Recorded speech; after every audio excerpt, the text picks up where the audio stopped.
Telephone আসতো যে আপনারা কী কী হেডিং করছেন, কি নিউজ দিচ্ছিলেন, এই দেওয়া হবে না, এটা বাদ দেন। আমি রাজনীতি করি, আমার ভুল ভ্রান্তি থাকবে, সেটা সংবাদপত্র তুলে ধরবে, আমি ওখান থেকে সংশোধন হতে পারবো। কত রকম অত্যাচার এবং জুলুম এই পত্রিকা সাংবাদিকতার উপরে হয়েছে।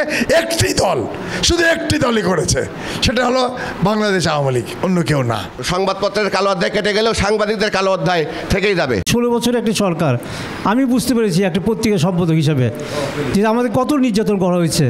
আমি বগুড়ার লোক, আমি বগুড়ার মানুষ, তারেক জিয়ার বগুড়া বাড়ি, জিয়া রহমানের বগুড়া বাড়ি, করতোয়া হচ্ছে বিএনপি। এই হিসেবে আমাকে অনেক সময় তারা বিজ্ঞাপন থেকে বঞ্চিত করেছে। কিন্তু আমার এই 16 বছরে আমি দালালি করেছি, আমি অন্য পত্রিকায় সবাই আওয়ামী লীগ হয়ে গিয়েছিল তখন। একটি কারণ তাদের ওপর থেকে আমাদের যে নিয়ন্ত্রণ করতো, এই নিয়ন্ত্রণটা আপনারা বুঝতে পারবেন না যে নিয়ন্ত্রণটা কী হয়েছিল।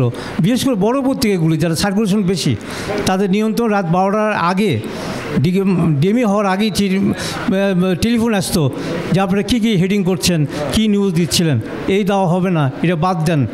অনেক ঘটনা হয়ে গেছে যেগুলি কথা বলা যাবে না এখানে।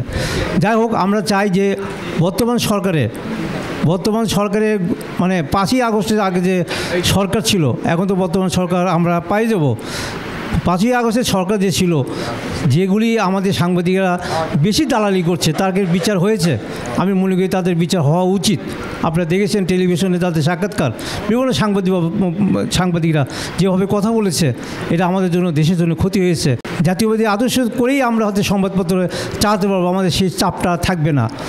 আমরা মনে করি যে এই দেশটা সবার, এবং এই দেশটা আজকে সাংবাদিকের অনেক করণীয় আছে, যে করণীয়গুলি আমাদের প্রয়োজন, আমাদের লেখার মধ্যে দিয়ে আসা হচ্ছে। এই স্বাধীনতা আমার মনে হয় আমরা এই নতুন সরকারের কাছে পাবো। একটা হচ্ছে 1972 থেকে 1975 সাল, আর একটা 2008 থেকে 2024 সাল পর্যন্ত দেশকে ধ্বংস করে দিয়েছিল দুটো। শেখ মুজিবুর রহমান 1972 থেকে 75 সাল পর্যন্ত, আমার তার একদম অনুসরণীয় কন্যা শেখ হাসিনা 2008 থেকে 2024 সাল পর্যন্ত। পিতা করেছিলেন সমস্ত পত্রিকা নিষিদ্ধ, আর তার কন্যা, সুযোগ্য কন্যা শেখ হাসিনা তার সময়ে করেছিলেন কি, সমস্ত পত্রিকা নিয়ন্ত্রিত করে ফেলেছিলেন, দলীয়করণ ফেলেছিল, এবং তার মতের বিরুদ্ধে কেউ গিয়েছে সেটা নিষিদ্ধ করেছিলেন। আপনারা জানেন গণমাধ্যমে কীভাবে নিষ্পেষিত করা হয়েছিল। আমি রাজনীতি করি, আমার ভুল ভ্রান্তি থাকবে, সেটা সংবাদপত্র তুলে ধরবে, আমি ওখান থেকে সংশোধন হতে পারবো, ওখান থেকে আমি শিখতে পারবো। আর সংবাদপত্রই যদি বন্ধ করে দেই সকল নিয়ম কালাকানুনের মাধ্যমে, তাহলে তো আমি জানতে পারবো না কোথায় আমার ভুল হচ্ছে। আর আমরা যারা এখন রাজনীতি করি, তারা হলো আমরা চামচাতারা এত পরিবেষ্টিত থাকি, আমার ভুলগুলো আমার কোনো সময় চোখে আসে না। তা কাজে আমি বলতে চাই, আমাদের ভুলগুলো আপনারা ধরে দেন, আমরা কোথায় ভুল করছি, কোথায় অন্যায় করেছি। কত রকম অত্যাচার এবং জুলুম এই পত্রিকা সাংবাদিকতার উপরে হয়েছে। একটি দল, শুধু একটি দলই করেছে, সেটা হলো বাংলাদেশ আওয়ামী লীগ, অন্য কেউ না। এই আওয়ামী লীগ, মুসলিম লীগ গেল, মুসলিম কাটা হলো আওয়ামী লীগ। আস্তে আস্তে শেখ মুজিব প্রধানমন্ত্রী, রাষ্ট্রপতি হয়ে উনি দিলেন, এটাকেও বন্ধ করে দিয়ে উনি করলেন বাংলাদেশ কৃষক শ্রমিক আওয়ামী লীগ, বাকশাল। অর্থাৎ আওয়ামী লীগের উনি কবর দিলেন।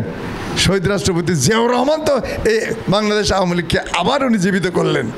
উনি শেখ হাসিনাকে দেশে আনলেন, আর সেই হাসিনা প্রথমেই খুন করলো শহীদ রাষ্ট্রপতি জিয়াউর রহমানকে। যে এই দেশে যেন কোনো রকম এরকম জালেম স্বৈরাচার যেন আর কোনো দিনও তারা আসতে না পারে ক্ষমতায়। আওয়ামী লীগ মানেই হচ্ছে কালো, আর তার পরবর্তীতে যারা এসেছিল, বিশেষ করে শহীদ রাষ্ট্রপতি হলো আপনার আলোর প্রবর্তক।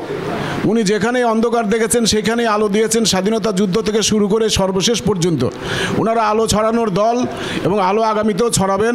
এমন একটা সময় ছিল যখন সেই সরকারের ফ্যাসিস্ট সরকারের কথা এক লাইন যদি আসে, তাহলে তারা সম্পাদকের কাছে, প্রকাশকের কাছে, সাংবাদিকের কাছে জবাব দিতে চাইতেন যে তারা কেন এটা করেছেন, তারা হুমকি দিতেন। কিন্তু আজকে আমাদের সেই হুমকি নাই। আমরা চাই যে আগামী দিনে আবারও গণতান্ত্রিকভাবে যে সরকার প্রতিষ্ঠিত হবে, সেই সরকার এখন যে বর্তমান যে পরিস্থিতি আছে, সেই পরিস্থিতি অব্যাহত থাকবে। বিগত 17 বছর ধরে আমরা কিন্তু এই কালো দিবসের মধ্যে ছিলাম, ভয়, ভীতি, শঙ্কা নিয়ে আমাদের চলতে হয়েছে। আমরা কি আজকে সবগুলো সংবাদপত্র, সবগুলো মিডিয়া হাউস স্বাধীন হয়েছে, এখনও কিন্তু দোসররা সেখানে বসে আছে। আমরা কি চাই? আমরা চাই এই পত্রিকা বন্ধ হোক, এটা কিন্তু না। এই মিডিয়া চালু থাক, সচল থাক, সেখান থেকে দোসরগুলো বাছাই করা দরকার। এই দোসরগুলোর চরিত্র নির্ণয় করা দরকার, যদি তা না হয় ইরানের মতন অবস্থা হবে। গত 17 বছরে যাদের দেখি নাই, আজকে দুঃখ লাগে, তারাই মহা জাতীয়তাবাদী, মহা ইসলামবাদী। এবং আমরা কালো দিবস কেন? আর কোনো পত্রিকায় কোনো লোক ঢুকে নাই, সেই স্বৈরাচারেরা আছে। এই কালো দিবস সেদিনকার কথা বলছেন, কিন্তু পরবর্তী কালো দিবসটা কতভাবে কালো দিবস হয়েছে, কত নেতৃবৃন্দ কোথায় চলে গেল, আমরা কি বের হতে পেরেছি? আপনারা কি লিখতে পেরেছেন? সবাই তো সংকুচিত ছিলেন, সবাই ভীত ছিলেন যে আমার লেখাতে কী অবস্থা আমার ভাগ্যে জুটবে। যারা দুই একজন একটু সঠিকভাবে লেখার শুরু করেছেন তাদেরকে অনেক সাফার করতে হয়েছে, জেলে যেতে হয়েছে, অনেক কিন্তু কষ্ট তাদের করতে হয়েছে। আদর্শিকভাবে দলীয়ভাবে যারা যে আদর্শই করি, কিন্তু আমাদের মূল টার্গেট তো এই দেশের দিকে তাকাতে হবে, দেশের মানুষের দিকে আমাদের তাকাতে হবে। 1975 সালের 16 জুন দৈনিক বাংলা সহ 4টি পত্রিকা সরকারের নিয়ন্ত্রণে রেখে তৎকালীন বাকশাল সরকার সংবাদপত্রগুলো বন্ধ করে দেয়। আমরা সেই ফ্যাসিবাদের যারা দোসর, আমরা তাদেরকে চিহ্নিত করে তাদেরকে যদি বিতাড়িত না করতে পারি, আর তাদের পরামর্শে যদি আমরা বিভক্তি হয়ে যাই, তাহলে আমার মনে হয় কালো অধ্যায়, ওই সংবাদপত্রের কালো অধ্যায় কেটে গেলেও সাংবাদিকদের কালো অধ্যায় থেকেই যাবে।